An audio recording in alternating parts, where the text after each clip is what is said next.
మొదటిగా దేవాతి దేవుని కొందనాలు. ఈ వాగ్దానాలను వింటున్నటువంటి ప్రతి ఒక్కరికి ప్రభువైన యేసుక్రీస్తు నామములో నా శుభాలు వందనాలు తెలియపరుస్తూ ఉన్నాను. వాగ్దానం, నీ పిల్లలను నేనే రక్షించదను. మరొకసారి చదువుతున్నాను, నీ పిల్లలను నేనే రక్షించదను.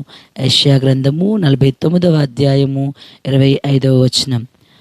దేవుడు మన పిల్లలను రక్షించేవాడై ఉన్నాడు. ఈ లోకంలో తల్లిదండ్రులు పట్టించుకోకపోవచ్చు, బంధువులు స్నేహితులు విడిచిపెట్టేయచ్చు, కానీ దేవుడు నీ పిల్లలను విడిచిపెట్టేవాడు కాదు. ఆయన వారిని రక్షించే దేవుడై ఉన్నాడు. ఆయన అంటాడు, గర్భఫలము యెహోవా ఇచ్చు బహుమానము అని. ఆయన ఇచ్చిన బహుమానాన్ని ఆయన నిర్లక్ష్యపరిచే దేవుడు కాదు. కనుక నీ పిల్లలను ఆయనే రక్షించును. కనుక మన జీవితంలో మనకిచ్చిన బిడ్డల కొరకు మనము ప్రార్థించి వారిని దేవునిలో పెంచేవారిగా ఉండాలి. ఇది నా వాగ్దానము, నేను మీ పిల్లలను రక్షించదను. ఈ వాగ్దానము మీ జీవితం పట్ల, మీ కుటుంబాల పట్ల నెరవేర్చబడును గాక. ఆమేన్. ప్రార్థన చేసుకుందాం.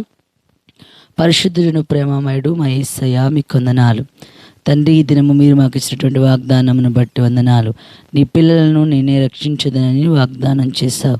అవును ప్రభా, ఈ లోకంలో మమ్మల్ని ఎవరు రక్షించలేరు కానీ, కాపాడలేరు కానీ, నీవు మమ్మల్ని రక్షించి పోషించి సంరక్షించే దేవుడవు అయా.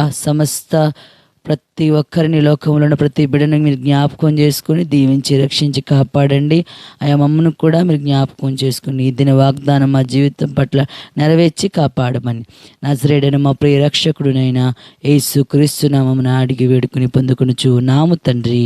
ఆమేన్, ఆమేన్. Praise the lord.